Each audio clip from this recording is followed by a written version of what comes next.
Welcome to Good Morning Keys on Keys Talk 96.9, 102.5. Good morning, Keys. Keys Talk 96.9, 102.5, the talk of the Keys. Nice looking morning here this morning, and we're calling for sunny skies, high of about 82 for the foreseeable future. So that is good news for us. We're going to get right to our first guest. It is the Chief of Police of Key West. It is Sean Brandenburg with us. Good morning, sir. How are you? Good morning, Michael. Great morning. How are you and your listeners? Doing great, thanks. Thanks so much for being here bright and early. I know that you can be a night owl given your history, long history in law enforcement, so we appreciate you being here this morning. But we've got plenty to talk about. It's been an active week in the city of Key West for law enforcement.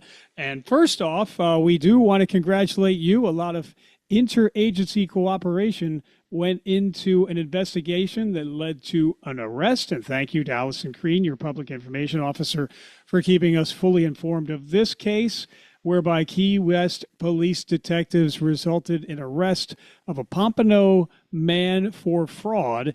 He apparently took a $15 check and somehow made it into $5,000 payable to himself, but he is not going to be allowed to get away with that.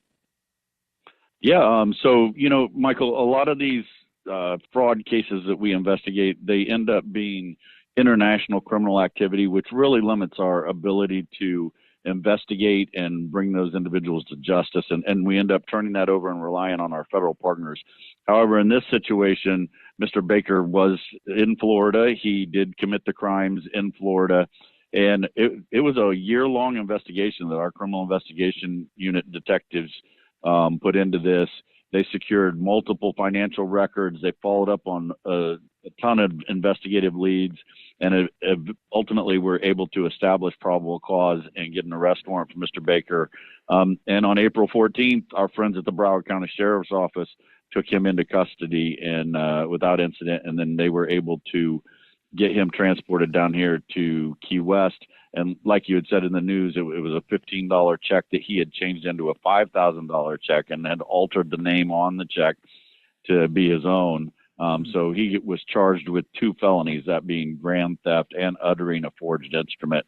And he is now currently in the R&R bed and breakfast being held on a $35,000 bond. So, yeah, another example how the law enforcement in South Florida work together and bring these perpetrators to justice. Yeah, I may have said $15,000 check, but he made it into $5,000. And I can only imagine he maybe made a dollar sign, or I don't know how he did it, but somehow he got away with it, somehow got the money apparently. But now he is having to come up with $35,000 in bail, and he is being held at the jail. So thanks to your detectives for persistence and bringing that case to a conclusion.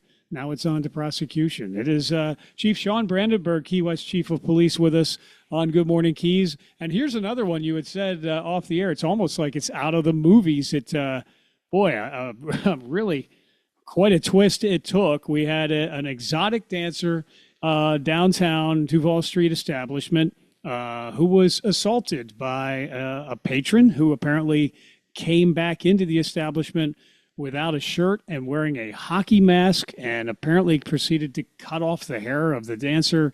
This thing kind of spiraled downward pretty quickly. Yeah.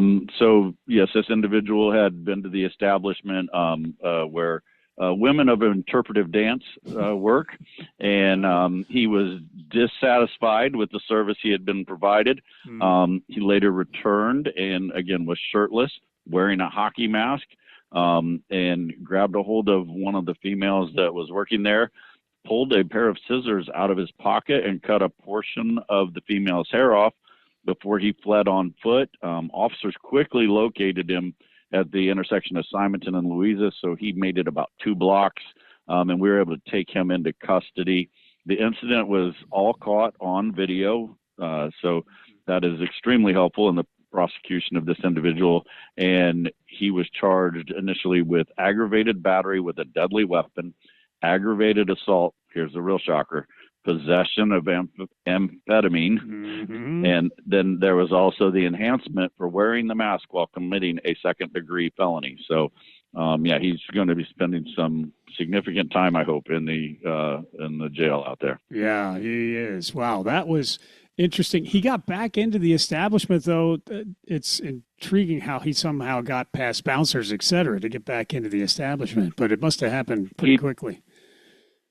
He encountered the female outside the establishment, if I understand the report properly. That makes more sense then. But nonetheless, again, wow, it's the duty of the police officers to keep everyone safe. They found the perpetrator, and again, he will be brought to justice as well. But that was a twist that you don't see very often. Drug arrests in general. I know there has been a real emphasis on the part of the state's attorney to be very aggressive in prosecuting, especially fentanyl cases and drug trafficking in general. How are we doing as far as crime rates related to drugs in the city of Key West?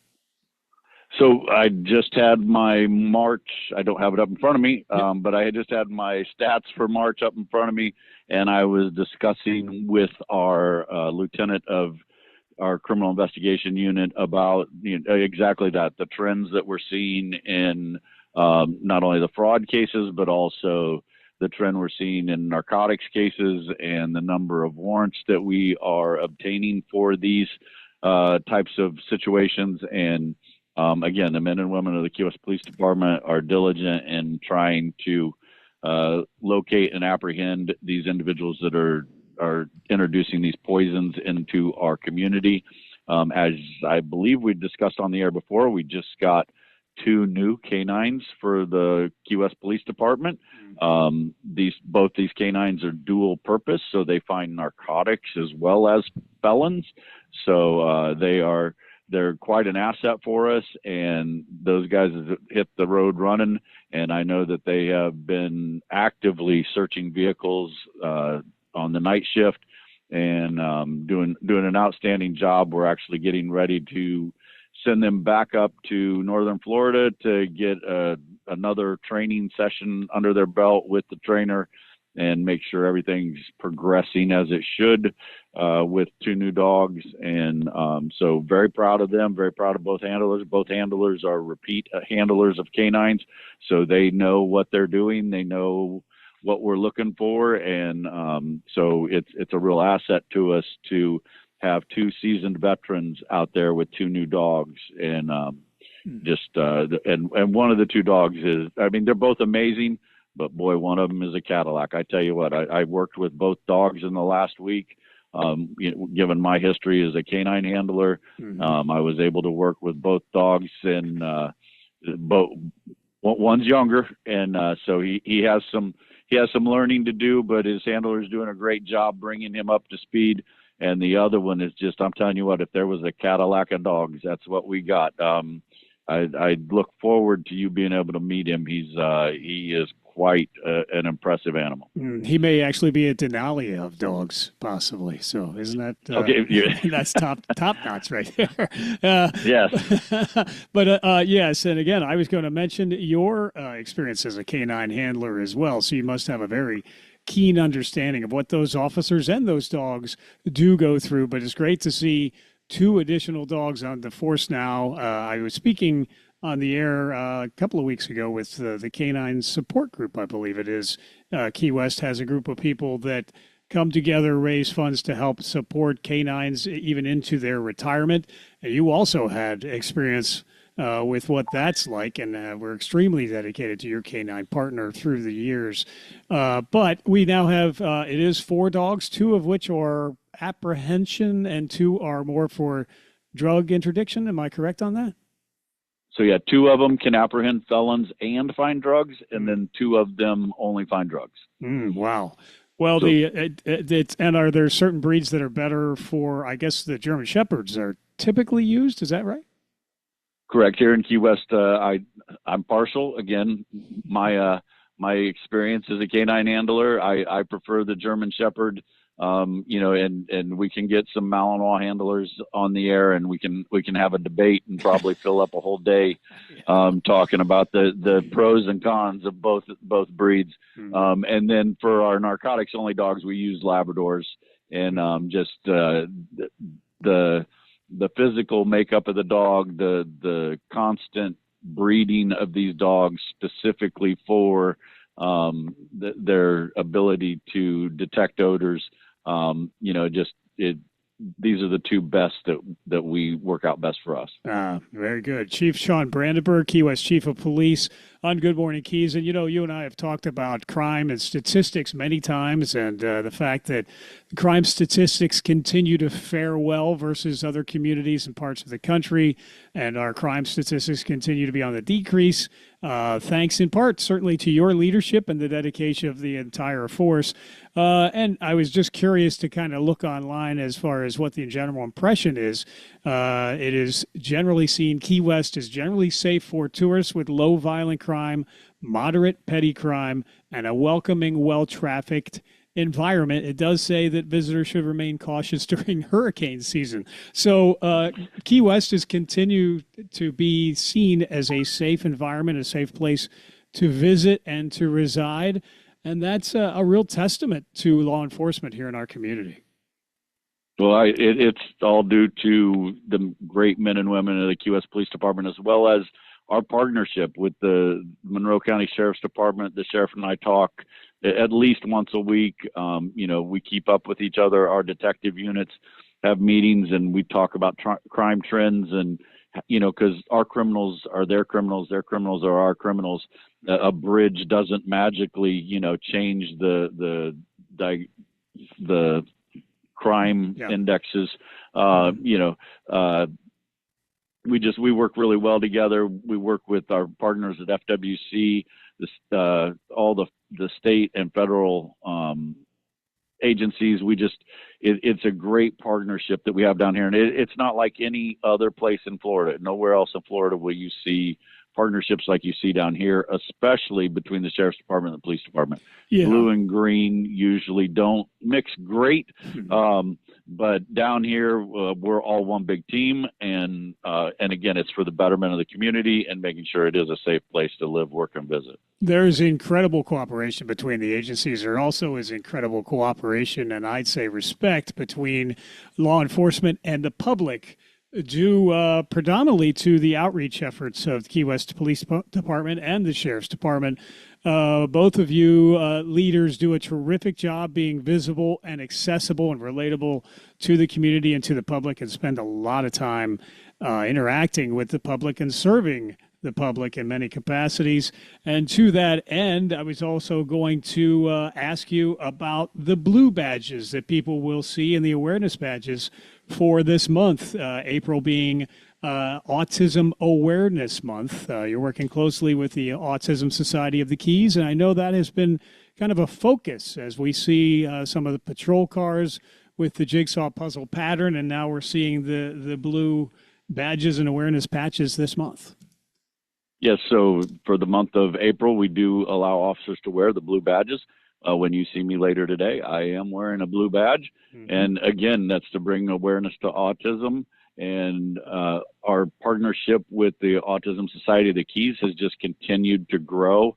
Now every police car has a box in it with just different things that the Autism Society of the Keys has, different tools that they've given us to help us should we encounter someone with autism. It's everything from weighted blankets to timers. I never knew what a noodle was or how powerful a noodle can be, but for someone that is stimming or having a situation where they need assistance from the police, those things can come in amazingly handy.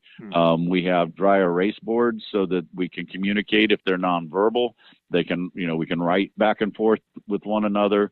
We attend their meetings every month, and just it's a great partnership. And I couldn't thank Jill and the amazing things Jill has done in this community and the Autism Society of the Keys throughout the entire Keys. I believe she's even got every sheriff's car with one of the boxes in it, and I know the schools have them. Several fire rescue vehicles have them. So she has really gone out of her way and to make sure that we have the tools we need. We've all been trained, both an online course and then an in-person training that comes down here to Key West. And now that you mentioned that, my new officers, they need that training. So I will have to be scheduling one of those again and have him come down. And again, Jill helps me with finding the funding to bring him down, as well as making sure that the training is done appropriately. Yes. Chief of Police of Key West, Sean Brandenburg, with us on Good Morning Keys. And I don't want to take up too much of your time. I know you always have a very busy day, but I just was going to mention, it's been said before, about 25,000 residents in the city of Key West. And you really need to be prepared to service upwards of 50,000 people in any given day, which presents some really unique challenges for the Key West Police Department. Yeah, 50,000 is being generous. I'd say I might go up to 100,000 on some days, on some of our busier days, especially Fantasy Fest, New Year's. Yes, sir. And and our commuters from South Florida that just come down for the day, the numerous buses and different travel groups that come in, as well as, you see the numbers, what a great job they're doing out there at the Key West International Airport, bringing people in. Just the number of people in town is significant. And you're right, to try and police 100,000 people or 3 million visitors a year with a police force designed for a city of 25,000, there are definitely challenges. But I feel that the men and women of the Key West Police Department rise to that challenge, and we set the example for what law enforcement should look like, and especially in a tourist community. Yes, you certainly do. And to that end, how are we doing with recruitment, vacancies, and the like? I do not want to jinx myself, but I am doing a lot better than a lot of the other chiefs in Florida. The last Florida Police Chiefs Association I went to, they had a class on recruiting and best practices. And although I'm not hurting terribly at finding people, I went in to see what they considered best practices were. And it's a great feeling to sit in a room full of chiefs and hear people talking about what they're finding successful, and you're checking off boxes of stuff you already do. So, I'm glad that it's working for them. And I'm glad that we figured it out several years ago. So that I think that's what puts us ahead. Well, we see a strong police presence in the city of Key West that gives us peace of mind. The officers are courteous and diligent and professional. And again, we thank you for your leadership in heading up such a professional and proficient department, which continues to get very high rankings even nationally. Also want to mention one quick note: National Public Safety Telecommunications Week started April 11th. And those who work in telecommunications and law enforcement are the first contact for many citizens with the police department who have to call in times of need. And we thank those 911 officers and those who handle the incoming telecommunication and outgoing as well for the department.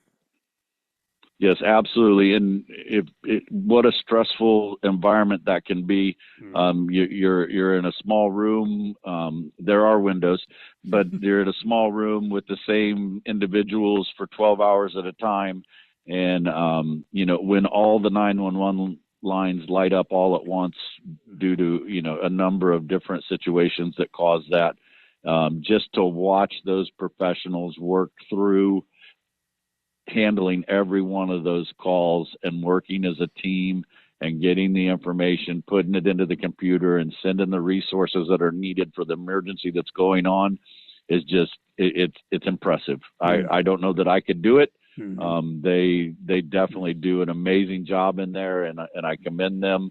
And I think we should give them more than just a week a year to recognize them. Yeah, you're absolutely right. Well, Chief, I'm sure that you have other things to get to as I clear my throat. But anything else we should mention for the common good here, or anything that Allison is, mentioning should be talked about at this point? No, the other thing I was going to talk about was our Officer of the Month for Keys Talk Radio. Officer Tyler Getchell. He's an amazing asset for the Key West Police Department. He's currently assigned to the Marine Unit. He was the Officer of the Year in 2022, and he is the one that just was commended by the Dolphin Life Rescue Group for his role with the dolphins and whales that were stranded off Fleming Key, and his efforts out there and helping to increase the number of animals that were able to be rescued. So Tyler does an amazing job for us every day, and he jumped into shark-infested murky waters to help these animals get back out to sea so that they did not perish. So he won't just put his life on the line for people; he'll do it for animals as well. What an amazing example, and what a great asset I have in him as an officer. I hope to meet him and thank him personally as well. Officer Tyler Getchell, the Back to Blue Officer of the Month, brought to you by Keys Auto Center and also brought to you by Keys Talk Radio. And thank you for the department's participation in that. It is important to we'd love to recognize everybody every month, but we'll slowly get through them as the months go on. And Tyler, not only the Officer of the Year 2022 for good reason, now the April Back to Blue Officer of the Month for the City of Key West. So thank you for that mention as well. Most well deserved. Well, sir, I thank you so much for your time. Looking forward to seeing you again soon. And if there's not something else, I know you've got people waiting to see you, I'm sure. I have a line waiting at the door. Well, good luck with that. We will see you soon. And sir, thank you so very much for your diligence and your dedication. We have complete confidence living and residing and enjoying our way of life here with you at the helm there, and all of the work that you do, your entire agency and the interagency and cooperation we see throughout our community. It truly is critical to our style of life here and enjoying our safety. So thank you, sir. Absolutely. Thank you, Michael, and I look forward to talking to you soon. Indeed. Take care, sir. Yep, it is Chief of Police for the City of Key West, Sean Brandenburg, with us. A pleasure speaking to him. Keys Talk, 96.9, 102.5, the talk of the Keys. We will return with more Good Morning Keys in just a moment. Join Mote Marine Laboratory for Ocean Fest, a community celebration, Saturday, April 25th from 11 a.m. to 4 p.m. at Truman Waterfront Park in Key West. Ocean Fest is an annual outreach event to raise awareness of the work that Mote Marine Laboratory is doing for coral reef research and restoration and its more than a dozen other research programs, along with the work of like-minded partner environmental organizations. The funds raised through Ocean Fest go directly to help fund coral reef research and restoration programs. By attending Ocean Fest, you're already taking a step toward understanding the commitment that it takes to positively affect the world around us, both on land and sea. Plus, Party 105.7 will broadcast live, providing party music all day during the event, with a focus on ocean conservation.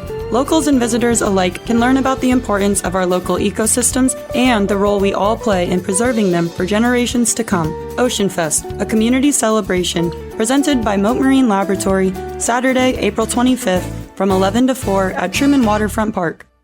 Your home is your castle, your sanctuary. RAC Advanced Control brings together the electrical and smart technology that make your home comfortable, secure, and effortless to live in. Imagine music flowing seamlessly through every room, beautiful lighting that adjusts to your lifestyle, motorized shades, climate control, and energy management all working together automatically. From integrated audio and video systems to discrete security cameras and professional electrical services, RAC Advanced Control designs and installs technology that works in perfect harmony. Originally founded in California, RAC Advanced Control has over 20 years of experience serving the luxury residential market and was honored as a 2024 Lutron Excellence Award Integrator. Now with an office in Key West, Florida, RAC brings world-class smart home design and electrical expertise to the Florida Keys. Make your home smarter, safer, and more enjoyable to live in. Call 786-647-9647 or visit racav.com. RAC Advanced Control. Intelligent luxury, expertly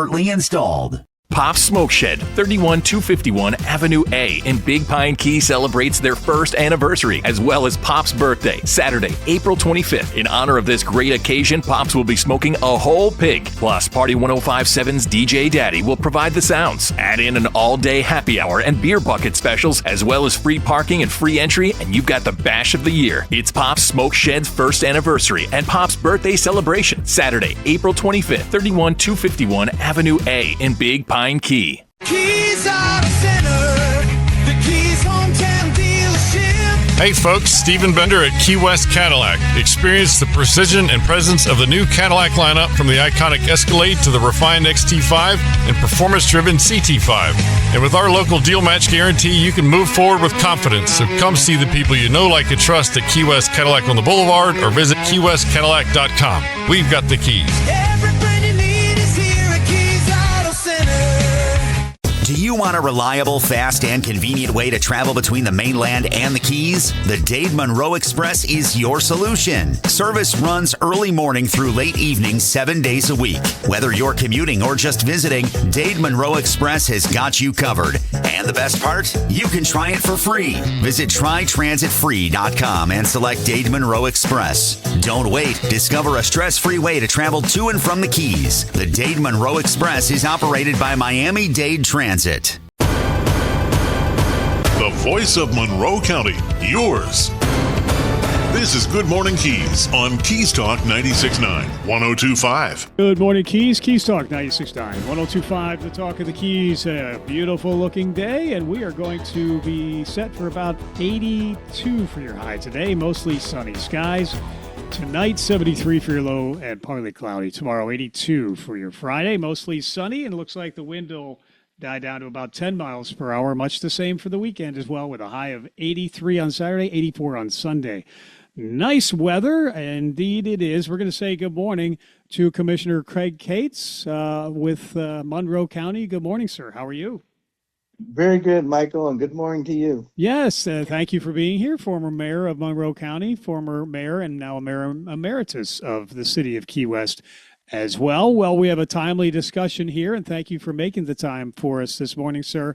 We had a county commission meeting yesterday, and a few things did come up in that meeting that were somewhat consequential, one of which may be a little bit of a difficult conversation for some, but one that needed to be had, resulting in a new approach to nonprofit funding for the fiscal year 2027 budget. Now, I know we've had budget challenges, some of them imposed by the state and DOGE, as well as some fairly vague guidelines as to what we can or cannot do, which has kept us guessing. However, nonprofit funding is one that we're getting a lot of directives from the state about, and as a result, the commissioners had a discussion and some action on that.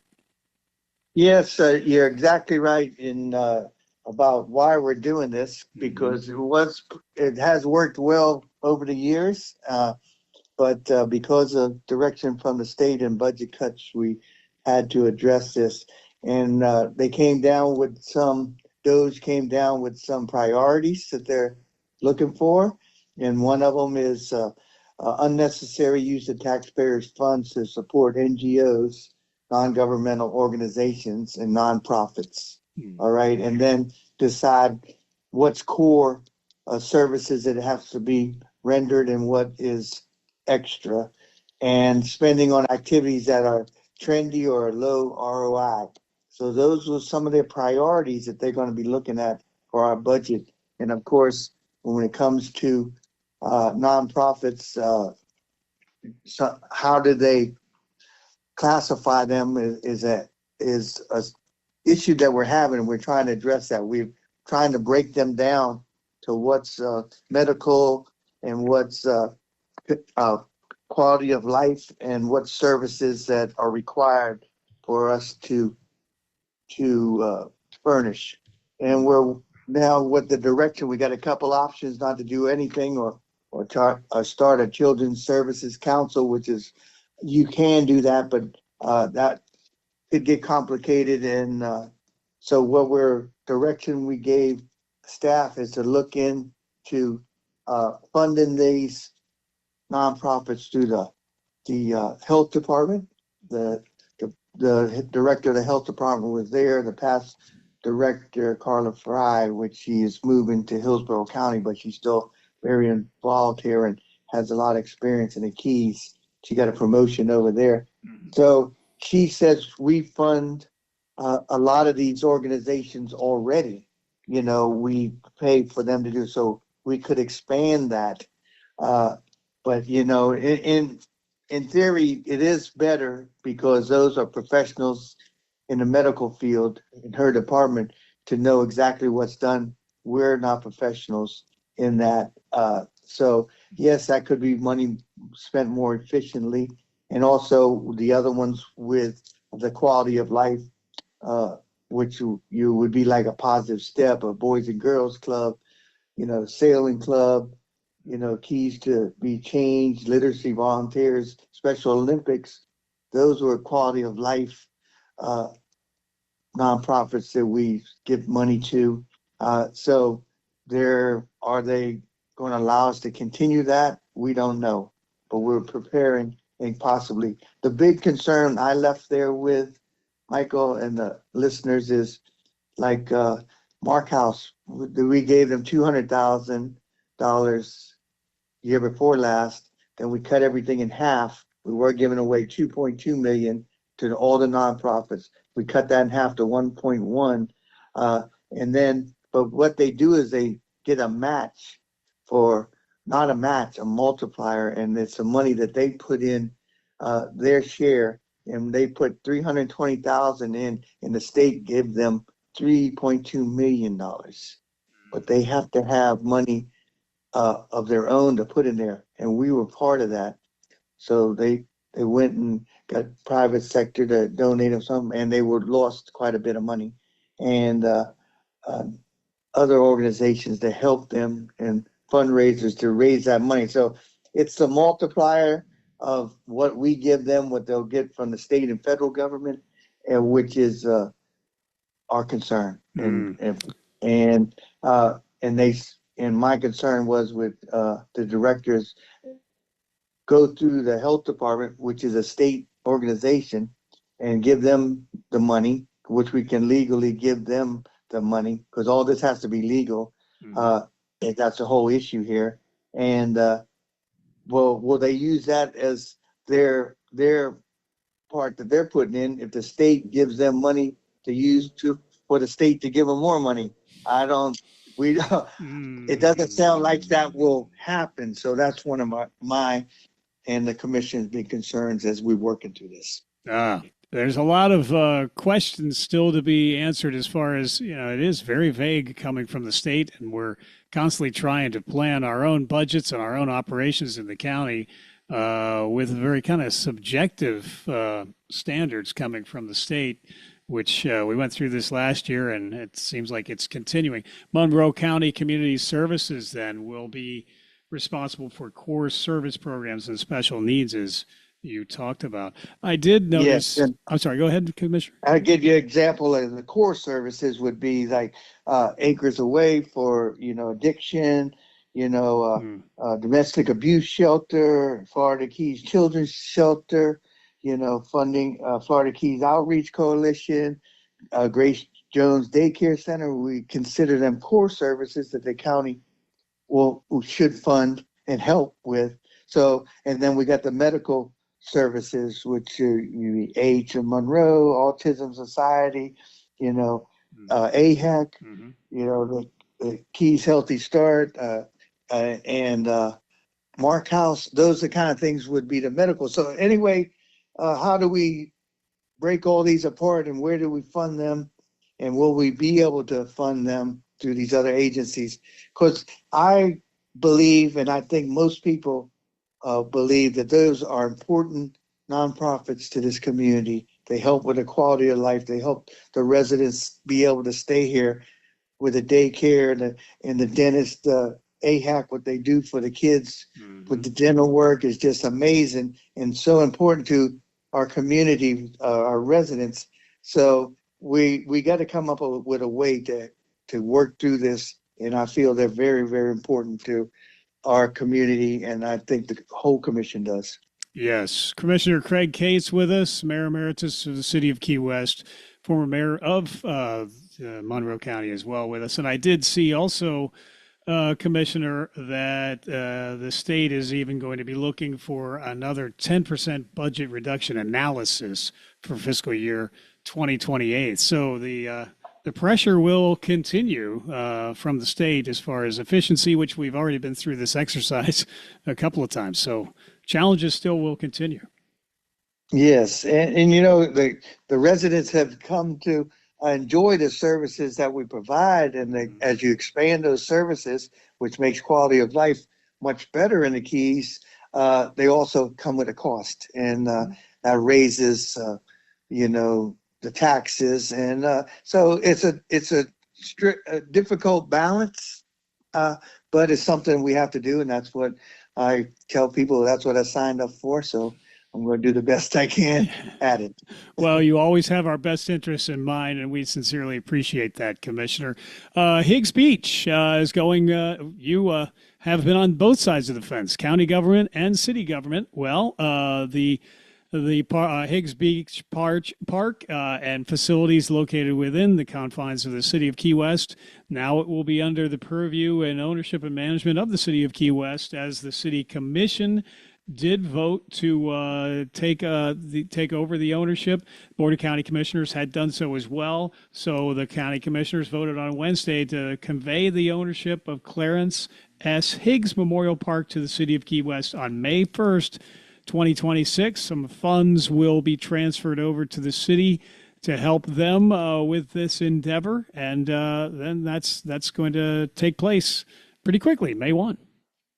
Yes, and it's a win-win for everyone, especially the residents of Key West, because you got the dog park there, you got the children's playground there, you got the pier, Reynolds Pier that the residents use and go and swim off of. You got the beach there.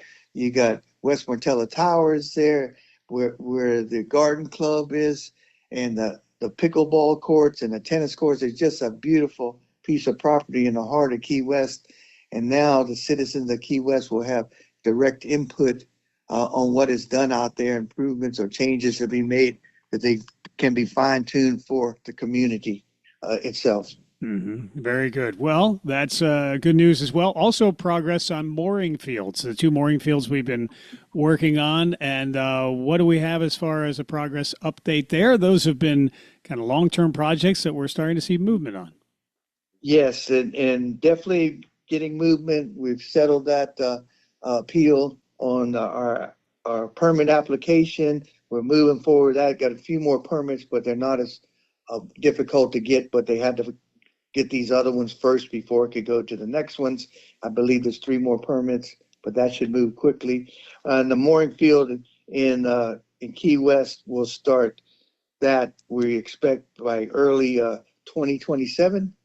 And that will not take too long because we do not need an upland facility, because we are working with the city of Key West to use their bathrooms and showers, which they already rent out to the people that are staying out there, and charge them a dinghy fee and use of that. So that will be able to just transfer over and use them, and they'll have their agreement with the city of Key West, and we'll be able to move forward with that. And then the ones on Boca Chica mooring field, that needs the upland facility, but we have the money. We got the money last year to do the upland facility. That's going to be a total of like $6.7 million with state and federal funding. At the end of the day, when this is completed, the county will be putting in, out of all this, about $200,000 of our tax dollars to get these 2 awesome facilities up and running, and it will make the water much cleaner, and they'll be required to have pump out once a week. They'll be required to have insurance. The boats have to be maintained. They can't be derelict. So, and then the 90-day anchoring rule will come into place, and any boats cannot anchor unless it's in a designated anchorage area within 10 linear miles of the mooring fields. Very good. Okay, that's good news. And Craig Cates is with us. He is Commissioner of District 1, former mayor of Monroe County, Mayor Emeritus of Key West on Good Morning Keys. And also, I saw the county commissioners welcomed 7 new firefighters to Monroe County Emergency Fire Rescue. And I know they're actively recruiting for even more, which may help with some overtime pay and the like. But 7 new members coming to emergency and fire rescue there in the county. Yes, and that comes from one of our directives to find out how to save money in every department head, and the chief has come up with this plan how to show where he could hire 15 more firemen and actually save in overtime, because our overtime amount was $2.2 million last year. And this way he'll be able to have more firefighters and actually save about $500,000 at the end of the year, because to bring a firefighter in, he said by the time you hire one to go through the training and all the requirements, it takes about 4 to 6 months before they can actually be on their own at a firehouse.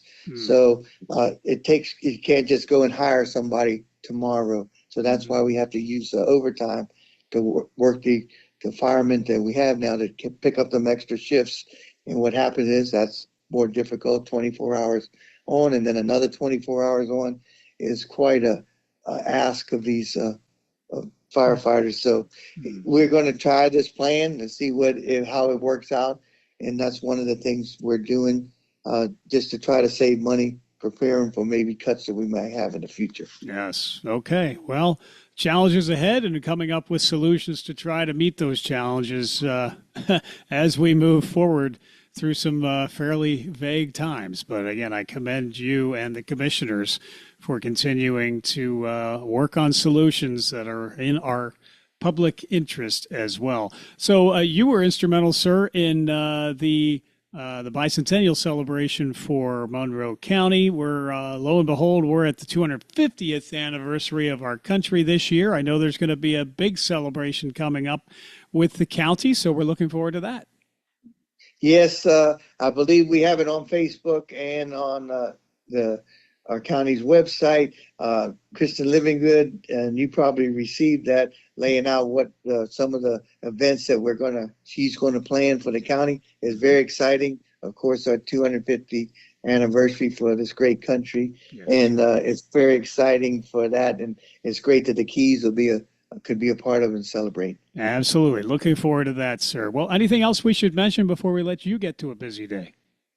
No, I think today I got to go into the office and do catch up on some emails, because I'm sure I've got a few after yesterday. So yes. We'll address them and everyone. I wish everyone a great day. The weather looks beautiful out there. The wind's starting to lay down. So go out and enjoy the beautiful Florida Keys. Yes. Well, thank you, sir. Rated as one of Small Town America's top 100 most influential people is Commissioner Craig Cates, Commissioner District 1, Mayor Emeritus, City of Key West. Thank you for all that you and your family do for our county and our communities, and all of your hard work that goes into serving us. Thank you, sir.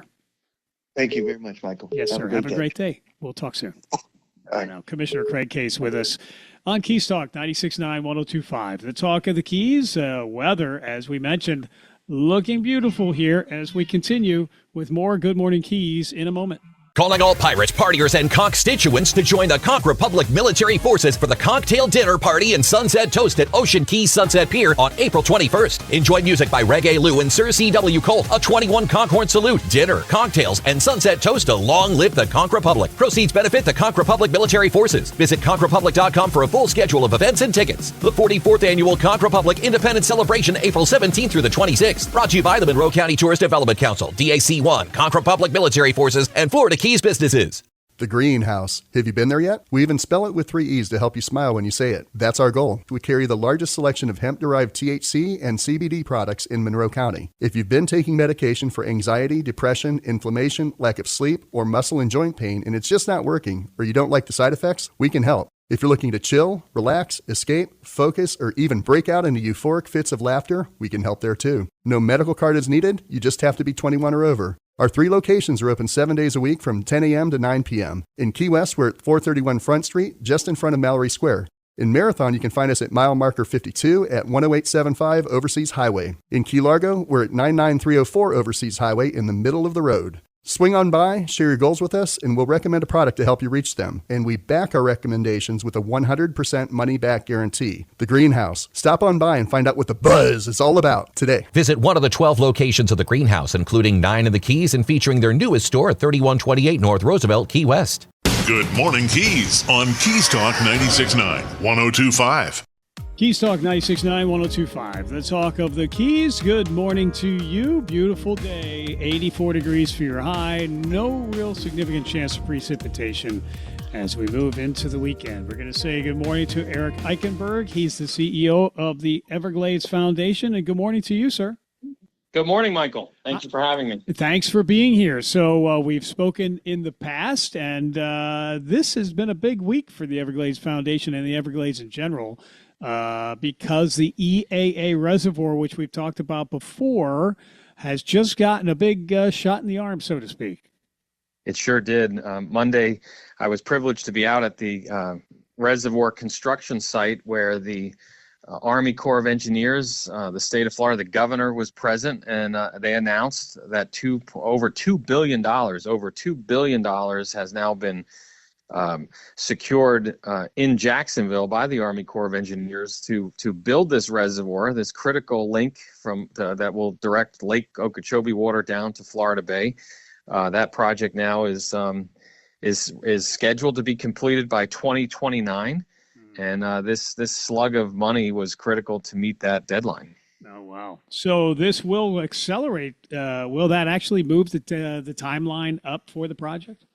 Yeah, so the timeline has been agreed upon by the Army Corps of Engineers, the South Florida Water Management District, but more importantly, the contractor, the company out of North Carolina, a company by the name of Thale Construction, was awarded this contract. And when the desire was to accelerate the timeline of building it, they had to come to the table and realistically demonstrate that they could pull this off. So there was a number of months of negotiations.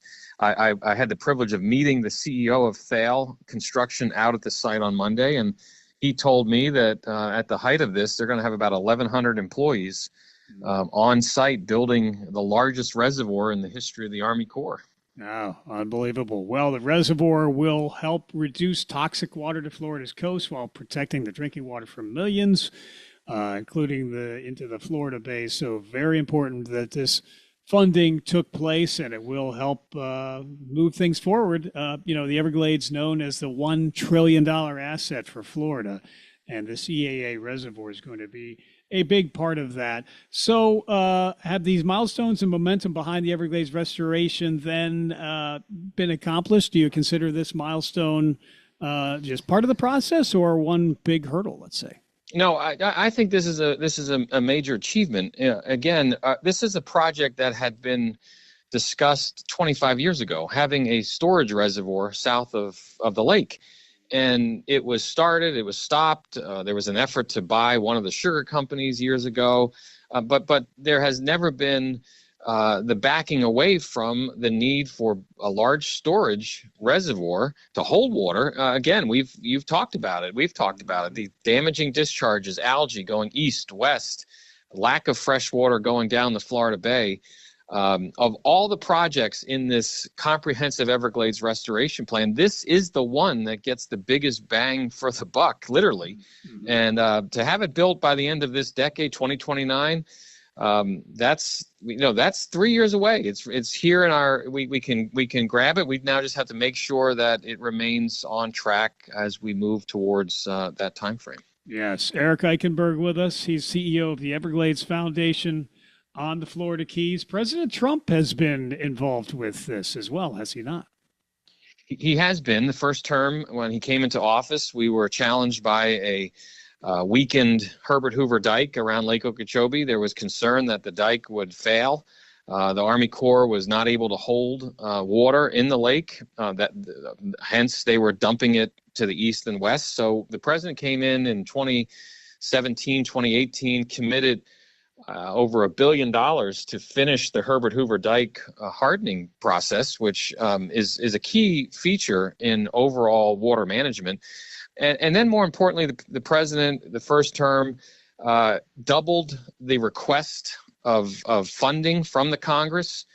We went from $100 million under the Obama era to $200 million during the first Trump term. It finished at $250. President Biden went to as high as $400, and now President Trump back. We're looking at $450 million going to the Everglades. So the point there is we've had 5 presidents and 4 governors over the last 25 years, and each one has put their fingerprints on this project. I'll be with Governor Bush this morning in Fort Myers talking about Everglades restoration, and he was certainly critical 25 years ago getting this thing started. Eric Eichenberg, CEO of the Everglades Foundation, on Good Morning Keys. And you had mentioned being on hand at the Everglades Agricultural Area Reservoir as this big pronouncement has been made. 10,500 acre reservoir when it's all said and done. It must be almost overwhelming to actually be there and see it, starting to come about. It really is. I've been out there maybe 3 or 4 times over the last year or so, and each time I go out there, there's a whole new level of activity, and to the point where the amount of truck traffic, and this is in the middle of all sugarcane farming, the amount of truck traffic on this site, they've put up 4-way stop signs, and it's the logistics of doing this is a mammoth undertaking. It's impressive to see. Again, this is the largest reservoir that the Corps will build. You could stick the island of Manhattan in this footprint. So it's huge. It's going to be a large reservoir. And, again, the moment like Monday, there's been so much effort from so many people. What started 10 years ago in Islamorada with the Now or Neverglades campaign, we were delighted that the Chamber of Commerce of Islamorada and the Village Council, they went to see the construction site a month ago. And the folks in the Keys were able to step on that construction site and understand that the water that will flow from that reservoir ultimately will make its way down the Florida Bay. And that's critically important for Monroe County. It is. Well, Eric, speaking of Monroe County and the Keys, you recently had the Everglades Economy Roundtables in the Keys. Tell us about that. Well, we've loved this statewide tour. It wrapped up in Islamorada last week, but we've been all over Florida with these economic roundtables, and the theme has been that Everglades restoration, it's working and it's worth it. And as it relates to its working, we're able to demonstrate tangible results from restoration, whether it's the Kissimmee River being restored, the flow of additional water under the Tamiami Trail bridges. Salinity levels are low in Florida Bay. There's a variety of metrics that demonstrate that the restoration work is paying off. And then you pivot to it's worth it. And that theme has been received well in Washington and Tallahassee. The billions of dollars that are going into these projects, the return on that is huge for the state of Florida, whether it's protecting our real estate industry, our fishing industry, boating, outdoor recreation, tourism. All that benefits from investing in Everglades restoration. So the business community of Islamorada, we were then in Key Largo the next day. The Monroe County, you all understand that Everglades restoration is vital, but it is working, and it certainly is worth it. Yeah, it is indeed. Again, Eric Eichenberg, CEO of the Everglades Foundation on Good Morning Keys. And it really is important for the Monroe County community to be educated, to get involved, and to understand the impact that the Everglades have on our way of life here. No doubt, and we're heartened by what's happening in classrooms up and down the Keys, from Key Largo to Key West. Teachers that are embracing our education curriculum, teaching children of Monroe County the importance of our environment, of our Everglades, of Florida Bay, the importance of our species that are in the water and on the ground.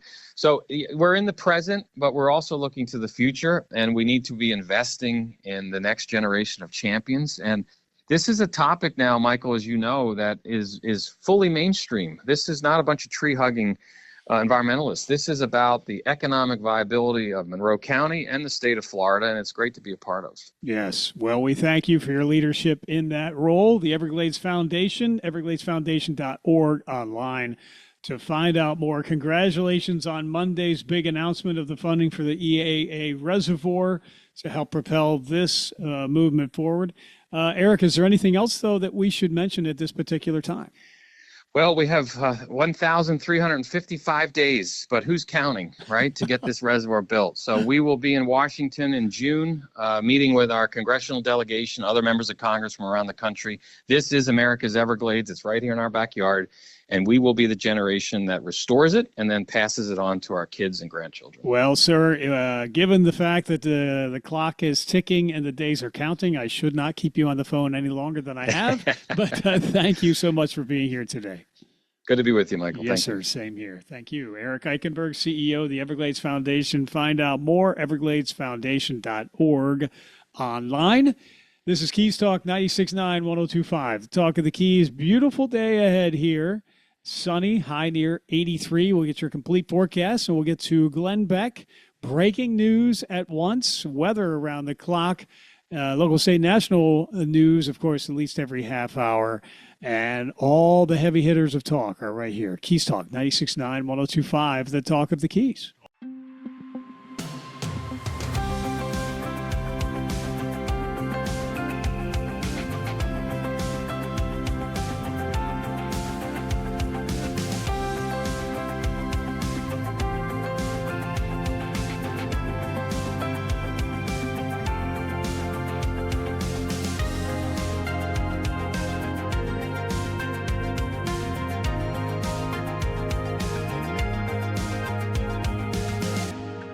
Monroe County families, get ready for the Monroe County School District's kindergarten kickoff. During the week of April 20th through the 23rd, our K-8 and elementary schools will host special kickoff sessions to welcome our newest learners.